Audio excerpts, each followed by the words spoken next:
अब नए हरमज़ में बहरी मशकों के साथ साथ मिसाइल लॉन्च करने की भी तैयारी। अमेरिका ईरान कशीदगी के दौरान एक और अहम खबर सामने आई है। आमिर ज़ा से बात करते हैं। आमिर भाई, आप रोज़ कहते हैं कि रोज़ एक नया सरप्राइज़ बॉक्स खुलता है, आज एक और नया सरप्राइज़ बॉक्स खुलने जा रहा है। इस बॉक्स में क्या है? देखिए बात तो सही है, इसको पंडोरा बॉक्स ना ही खोलें तो बेहतर है। लेकिन ये जो बॉक्स है ये इंतहाई ख़तरनाक और सिर्फ बनाया ही इसलिए गया है ताकि खलीज फ़ारस और जो आबने हरमुज़ है उसमें आने वाले जो बड़े बहरी जहाज़ हैं, बहरी बेड़े हैं, उनको तबाह किया जा सके। देखिए इससे पहले ईरान इस नाम से एक मिसाइल बनाता है और उसने इस टेक्नोलॉजी को तकरीबन 2021 में जो है उसने लॉन्च किया था और उसने बना के दिखाया था कि एक ऐसा बैलिस्टिक मिसाइल जो ज़मीन से ज़मीन पर मार करता है। उसका नाम उन्होंने रखा था हरमुज़ 2। सही। अब अबनाए हरमज़ से ही इस मिसाइल का नाम था, लेकिन इसका अबनाए हरमज़ से लेना देना कुछ नहीं था। अब जिसके लिए नोटम जारी हुआ है और जिसके लिए मैंने एक वीडियो एक दोस्त ने भिजवाई, पता नहीं लगती सकती है कि नहीं, तो उसमें नज़र आता है कि आबनाए हरमज़ में जो ऑयल ट्रैक है जिसमें से सारे जहाज़ गुज़रते हैं, वेसल्स गुज़रते हैं, उनकी लाइन लगी पड़ी है, बंद हो गया ना। बिल्कुल। तो ये एक ऐसा मिसाइल, बैलिस्टिक मिसाइल जो है ईरान ने बनाया है जिसका उन्होंने नाम रखा है हरमुज़ 2। अभी तक ईरान ने ऑफिशियली इसकी अनाउंसमेंट नहीं की है कि वो आज जो धमाका करने वाला है वो क्या चीज़ है। लेकिन मेरा अपना ख्याल है क्योंकि जो इसका अपना एक मिसाइल है खलीज फ़ारिस, उसकी कामयाबी का इन्हिसार इस बैलिस्टिक मिसाइल के साथ है। और आप उसको पूछ सकते हैं कि क्यों इसके साथ है, बिल्कुल। कि दोनों मिसाइलों का आपस में कम्बिनेशन क्या है। ये मियाँ और बीवी वाला मामला है अच्छा। दोनों का। इसको ईजाद इसी तरह से किया गया, यानी ये टेक्नोलॉजी भी ईरान की है। हरमिज़ 1 जो था वो सिर्फ जो बंकर सिर्फ टैंक्स थे उनके लिए था।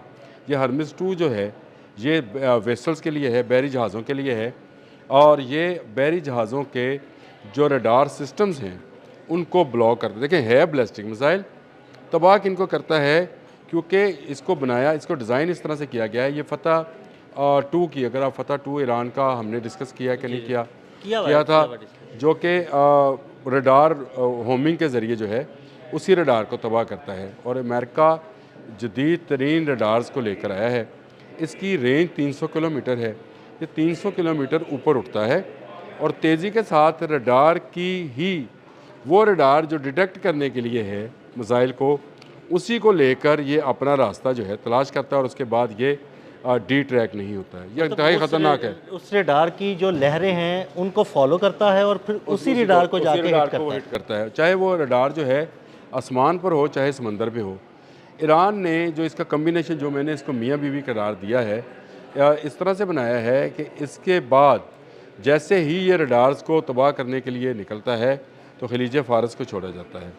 अब रडार की जितनी लहरें हैं वो होमिंग के ज़रिए ये ले लेता है और खलीज फ़ारस जो है वो ओपन हो वो जाता है। ओपन हो जाता है, उसका रास्ता बिल्कुल साफ सीधा और क्लियर अब होता है आपको और वो सम अपने टारगेट को अटक जाके रहता अब है। आपको समझ आई इसका नाम हरमज़ क्यों रखा गया है। आपने हरमज़ के नाम पर, उसका नाम खलीज फ़ारस क्यों रखा गया है, खलीज फ़ारस के नाम पर।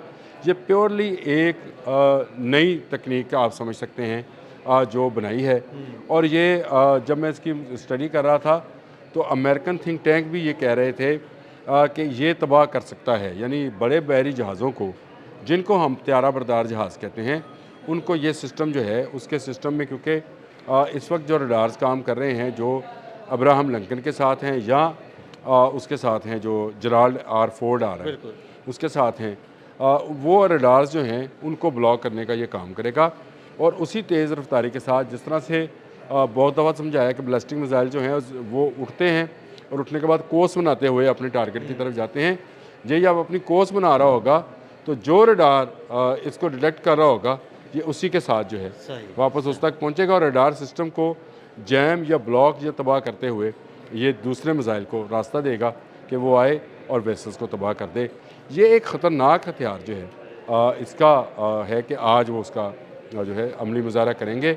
और ये सरप्राइज़ बॉक्स मैंने तो खोला है, ईरान गवर्नमेंट ने अभी तक नहीं खोला है। वो भी बहुत जल्द खुलने वाला है। लेकिन जो इतलात हैं, जो इंटरनेशनल मीडिया आज के नोटम को लेकर जो उन्होंने रिपोर्टिंग की है, उसमें यही है कि इसी हरमुज़ 2 को जो है अप्लाई किया जाएगा। क्योंकि इसके अलावा ईरान ने अभी तक ये जितनी मशक़ें गुजरी हैं पिछले दिनों में, उसमें कोई ऐसा मिसाइल सिस्टम जो है उसको टेस्ट नहीं किया जो इस तरह के रडार्स को जो इब्राहिम लिंकन पर इंस्टॉल्ड हैं या जो जराल्ड एयर फोर्ड आ रहा है उस पर इंस्टॉल्ड हैं उनको ब्लॉक करने के लिए हो। तो ये करीने क्यास भी है और मेरा यकीन है कि ईरान आज हरमुज़ 2 को जो है वो अप्लाई करने जा रहा है और ये अगर उसका कामयाब हो गया जो तजर्बा है, अगर उसका कामयाब हो गया तो अमेरिका की दौड़ें लग जाएंगी। याद रखें अमेरिका अपने इतने बड़े वेसल्स जो है उनको तबाह नहीं कराएगा, चाहे एक वेसल भी उसका तबाह हो गया तो वो जो धाक है वो उसकी ख़त्म हो जाएगी। बिल्कुल ऐसे ही। और एक बदमाश की धाक ही ख़त्म हो जाए तो फिर उसको हर बंदा चपेड़ मार सकता है। मैं इस पर पूरे यकीन के साथ हूँ क्योंकि आपने मुझे कहा कि नोटम जारी हुआ तो पता कर ज़रा क्या है। नोटम जारी हुआ था तो नोटम जारी हुआ है जी, बिल्कुल तमाम फ़ज़ाई हदूद जो है बंद कर दी गई हैं और एक क्यास ये था कि शायद दोबारा से ईरान जो है अपना क्यूम 100 जो है जो कि इंटर कॉन्टीनेंटल बैलिस्टिक मिसाइल है उसको करने जा रहा है, लेकिन वो बात गलत है क्योंकि ये अगर वो करने जा रहा होता तो फिर ये बहुत दूर तक होता। लेकिन यहाँ पर खलीज के अंदर हरमज़ के अंदर जो है इतनी बड़ी कोई लाइन नहीं है जिसको जो ईरान से बाहर जहाँ से क्रॉस करते हुए ICBM को टेस्ट किया जाए। वो साइबेरिया की तरफ करना था, वो रशिया के साथ मिलकर उसने कर लिया। ये जो है ये बहरी जहाज़ों का एक ऐसा कातल है जो उसकी आँखें, कान, नाक यानी उसके देखने, सूंघने और जो है चखने की सलाहियत जो है सब कुछ उसको बंद कर ख़त्म देगा। करेगा और दूसरा मिसाइल आकर उसको तबाह कर देगा। इस तरह हरमुज़ 2 जो है ईरान की जो रॉकेट फोर्स है उसका हिस्सा बनने जा रहा है और ये बड़ी खुशाइन बात है। हरमुज़ 1 जो है उसके साथ लोग 100 मिक्स कर रहे थे। मैंने कहा कुछ तजियाकारों ने शायद कहा कि उसी का वर्जन है, ये उसका वर्जन नहीं है। इसमें रडार होमिंग जो है इन्होंने फतेह 2 से हासिल की है, वो भी नहीं क्या है उसी से हासिल की टेक्नोलॉजी है, लेकिन अब इसको समुंदर पर अप्लाई करने जा रहे हैं। तो ये एक बहुत ही कामयाब तजर्बा अल्लाह करे हो जाएगा और अगर ये हो जाएगा तो ये जंग टालने वाला तजर्बा है, मैं ये समझता हूँ। सही। क्योंकि खलीज फ़ारस नाम का जो जहाज़ जो मिसाइल ईरान के पास है वो अदील भाई उसकी स्पीड ही इतनी है, यानी वो इस वक्त कहा जाता है कि उसको रोकने की किसी में सलाहियत नहीं है और बड़े से बड़ा बहरी जहाज़ भी वो डुबोने की सलाहियत रखता है। नाम भी उसका खलीज फ़ारस से रखा। अब हरमुज़ 2 यानी हरमुज़ 2 पर इजारादारी के लिए और खलीज फ़ारस में अपनी ताकत कायम रखने के लिए ईरान इन दोनों मियाँ बीवी, जिसको मैंने ऐसे ही नाम दे दिया मियाँ बीवी का, इन दोनों का जो कम्बिनेशन है उसको ट्राई कर सकता है। बहुत शुक्रिया आमिर रज़ा जी। बिल्कुल आमिर रज़ा ने हरमुज़ 2 के बारे में बड़ी तफसील के साथ आपको बताया। अदील अहमद और आमिर रज़ा को इजाज़त दीजिएगा। अल्लाह हाफ़िज़। और ये बड़ी खुशाइन बात है। हरमुज़ 1 जो है उसके साथ लोग 100 मिक्स कर रहे थे। मैंने कहा कुछ तजियाकारों ने शायद कहा कि उसी का वर्जन है, ये उसका वर्जन नहीं है। इसमें रडार होमिंग जो है इन्होंने फतेह 2 से हासिल की है, वो भी नहीं क्या है